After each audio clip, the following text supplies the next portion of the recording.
Good morning or good afternoon. My name's James Danger. This is another video on my pre-eclampsia and IVF series.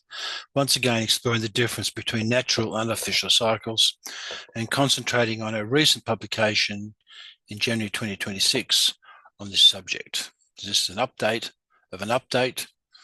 And basically, there have been two reports in the scientific natural press, one in the Medical Express, indicating that natural ovulation before frozen embryo transfer is as effective as hormone treatment for achieving healthy baby by IVF, finds a clinical trial from China published in British Medical Journal.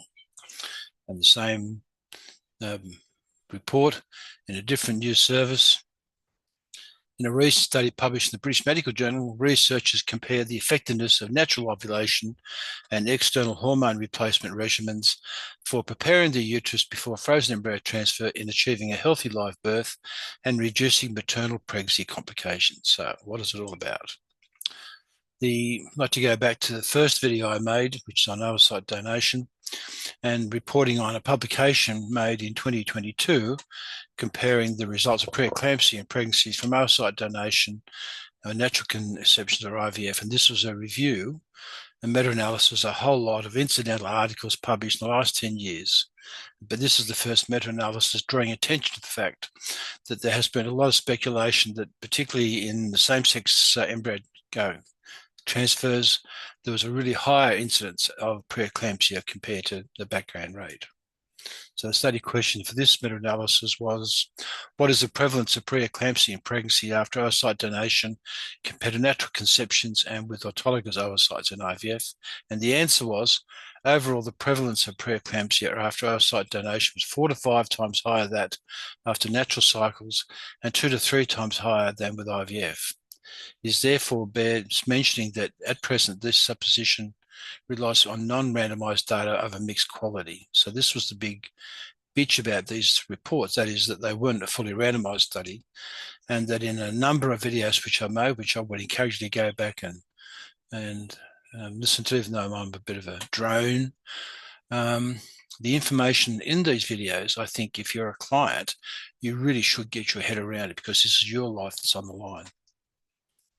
But the latest article in British Medical Journal published in early part of 2026 put all this to rest. This was the first and comprehensive randomized clinical trial, multi-center randomized clinical trial comparing natural ovulation to program regimens for frozen embryo transfers. Lots and lots of professors here from China. And just by way of background, once again, although the pathophysiology of pre-eclampsia is poorly understood both in natural as well as medical assisted pregnancies such as oocyte donation, it was suggested that the higher incidence of pre-eclampsia and oocyte donation is due to the fact that the transferred embryos are completely allogenic to the recipient, that is, the eggs that come from somebody else, which never occurs in nature.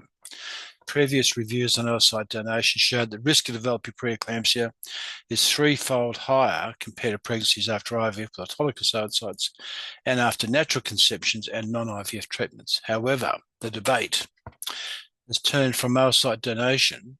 The studies have shown that the risk of not only pre-eclampsia but other forms of gestational hypertension disorders of pregnancy is higher in artificial conception cycles as opposed to natural FET cycles, and has been implicated. The presence of an corpus luteum has been implicated but not proven. Unfortunately, there are almost no randomized control studies to clarify this concern.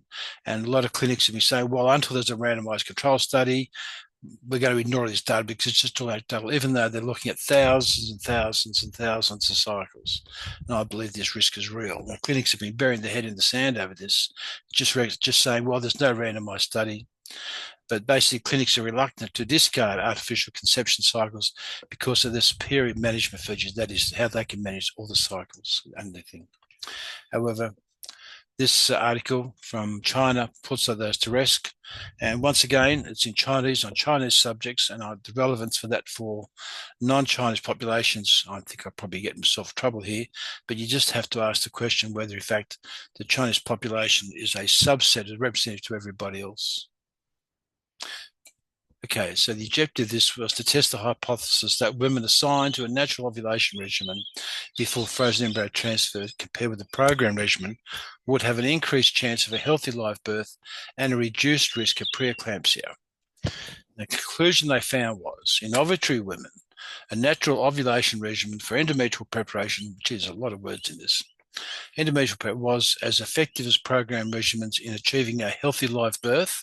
So they're the same, but they're with the lower risk of maternal complications during pregnancy. So here they're saying, like everyone else has said, there's no difference in the pregnancy outcome between natural cycle and program cycle management.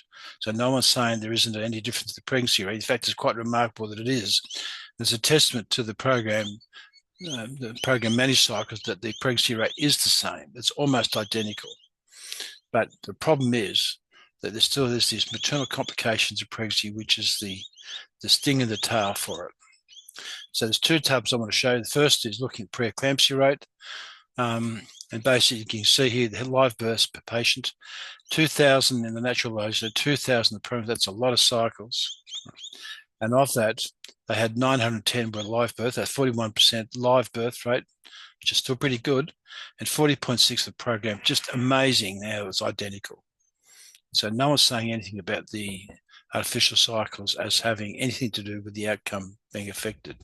However, they also found that the incidence of pre-eclampsia both amongst all patients and amongst for clinical pregnancies and in fact for live birth was significantly higher in the program cycles compared to the natural ovulation.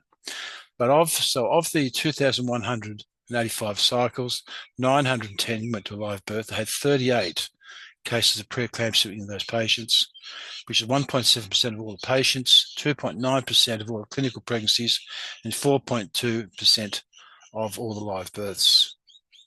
And the difference is between 38 and 61, so that's what's 23 cases different, but still significantly different. 0.02 is pretty significant. And so the data does suggest that there is a higher incidence of preeclampsia, but it's not, the numbers aren't earth-shattering. But the fact that it's real for both of them is important, and a little bit high for the program. So in our large multi-center randomized trial, the authors said they found a natural ovulation regimen was as effective as a program regimen in achieving a healthy live birth, but with a lower rate of preeclampsia. Our data also indicates that the risk of early pregnancy loss, hypertensive disorder of pregnancy, placental accretive spectrum disorders, birth by cesarean section, and postpartum hemorrhage were also lower in natural ovulation regimens. So once again, you're looking at preeclampsia. Excuse me, I'm just going to stretch my ear. Looking at preeclampsia, but there's a whole range of disorders of pregnancy, haematological disorder of pregnancy, which are lower in a natural cycle, but compared to program. But once again, they found the birth weights and the risk of neonatal complication did not differ between the two regimens. So once again, just looking at the data, this is selective, this is table 4. It's a big long table, but this is a critical one that we need for this talk. Ectopic pregnancies were the same, which I think is a really important observation to make. The program cycles are not inducing any increase in ectopic pregnancies. But there was basically an increase in gestational diabetes, 0.06, that's almost significant. And that is the natural cycle rather than the program. And I think that is something which we need to come back and look at a little bit more. I'm not an obstetrician, I'm not a clinician, so I'm a little bit out of my depth. But that is something which I think I need to look at. Hypertensive disorders amongst pregnancy is 6.8 compared to 10. Gestational hypertension, 3.1 to 4, so it's just in this group, it wasn't significant, but 0.8 is pretty low. Preeclampsia, as we know, 2.9 to 4.6, but chronic hypertension was not different. So another important finding of this trial included confirmation of the higher risk of preeclampsia in the program regimens, which has previously been reported in meta-analysis of observational study and a recently published truncated randomized trial. So I think this now puts the issue to rest that in fact preeclampsia, the risk of preeclampsia is higher, a little bit higher in the program compared to natural, but it's not a great number. But they also just wanted to touch on one issue. That was, there has been a report comparing, compared to IVF, FET cycles have large for gestational age and larger baby macrosomia. And so in this case, just comparing the programmed ovulation to natural cycle, the incidence of large for gestational age was identical, and the small for gestational age was also identical. So in terms of the fact that there is suggestion that FET pregnancies have a larger gestational age, there is no difference between natural ovulation and programmed cycle. Now, this is getting a little bit away from the topic of the video, but I just included here as well. So, however, previous meta-analysis of observational studies, which I'll show in the next slide, found a higher birth weight with programmed measurements. Our results agree with these findings, but did not show a statistical difference in birth weight, infants, or large gestational age infants or macrosomia. They say one possible explanation is our sample size may be underpowered to detect small differences. Alternatively, the association observed in earlier studies, observational studies, may be prone to bias or confounding factors, which could lead to an overestimation of size. And I just like to ask the question, I'll probably get myself in hot water here, whether in fact there is a difference between Chinese populations and European populations or African populations. That's something which I need to look into.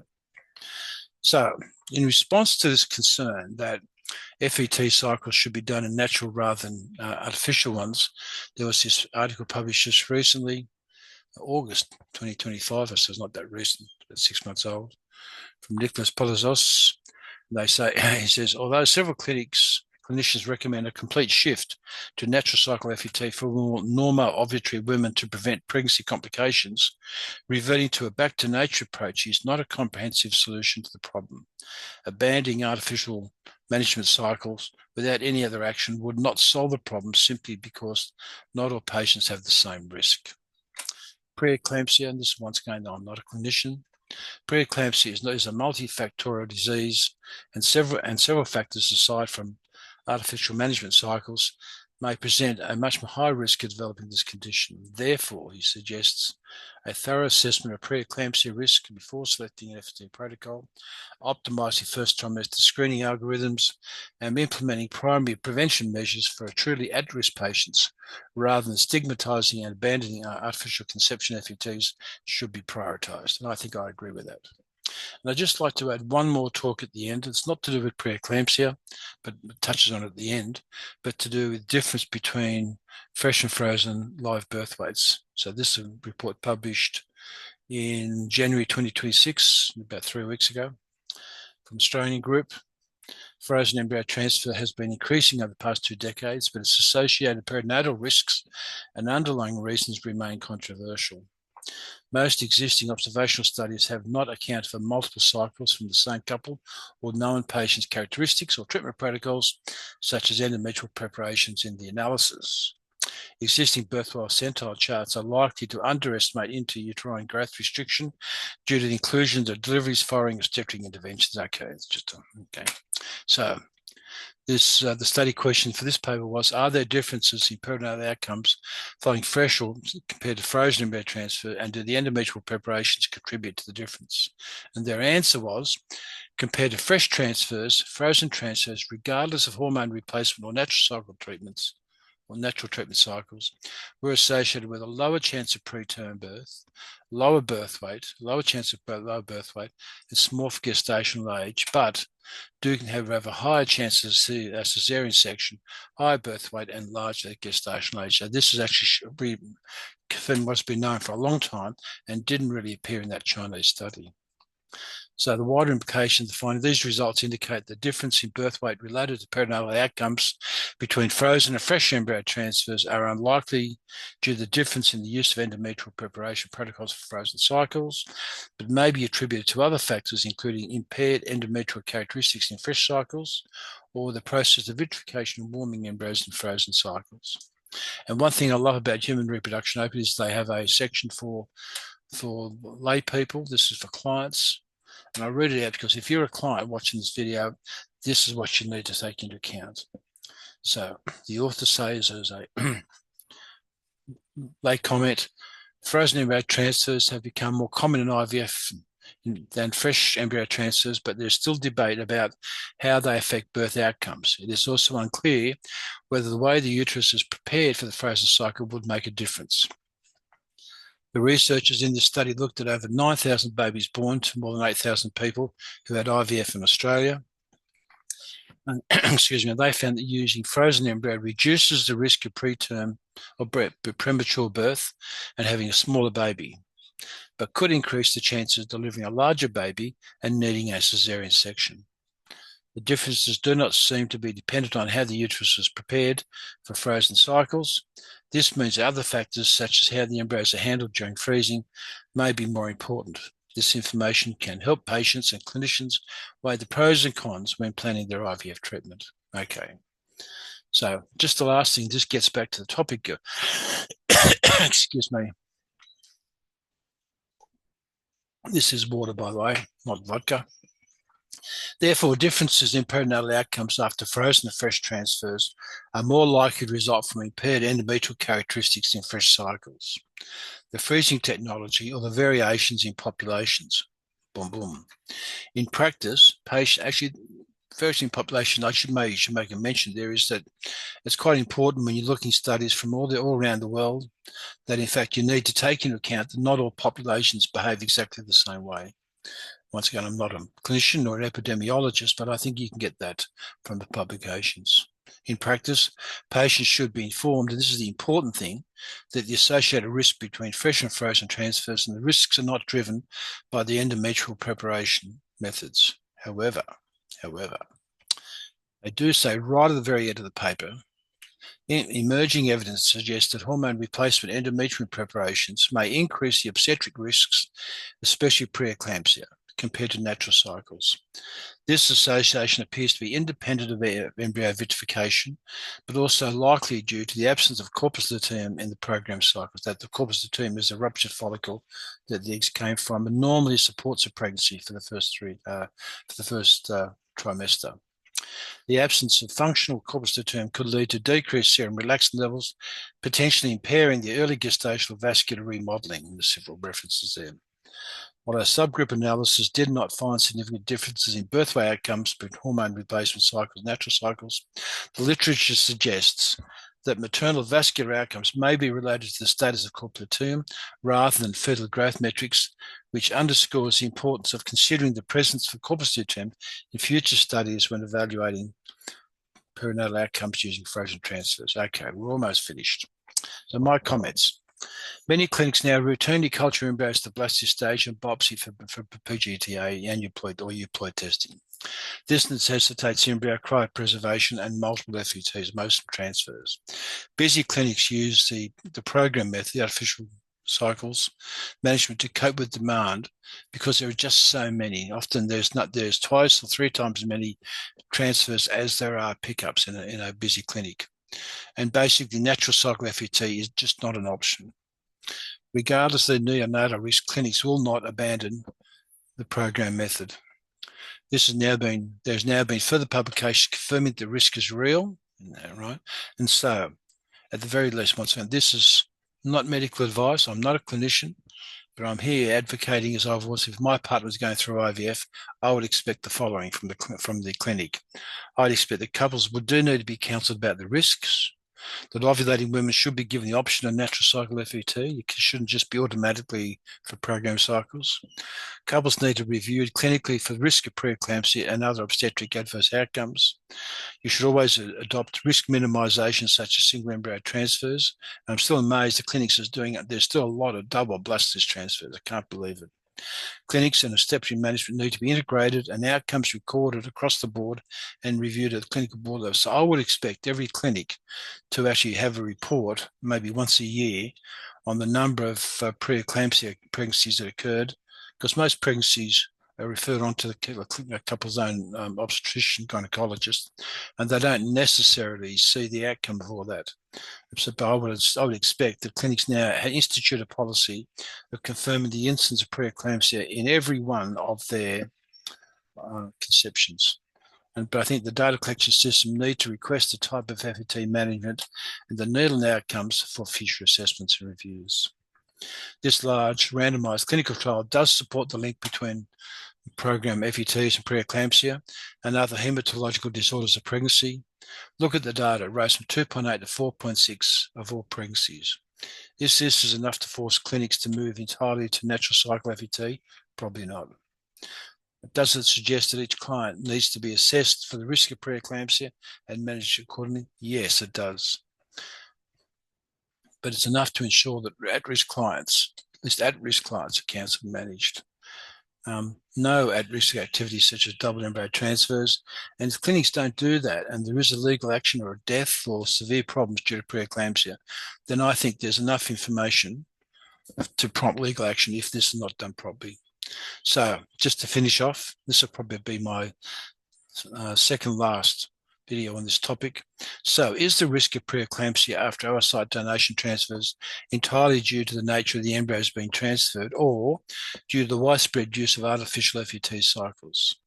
And the answer is we don't know, but probably both. So I'd just like to say my name's James Stange. I'm an embryologist with 50 years experience. I'm not a medical person, and this information is not medical advice, but it may help you in knowing what questions to ask about your treatment with your doctor and maybe help in understanding the advice you receive. If you like what I'm doing, click subscribe. You may like to support me with the GoFund page, but whatever you do, leave a comment and select like. And I'd just like to let everyone know that the sponsor for this is my own company, FET, which provides an online EQA and training program for IVF andrology and embryology. And you can see what it does there. So I'd like to thank you. I know IVF is a personal journey for every couple that involves the actions of many different techniques and methods and staff, etc. But it helps to understand all the different aspects of the journey. I hope this information may be of value.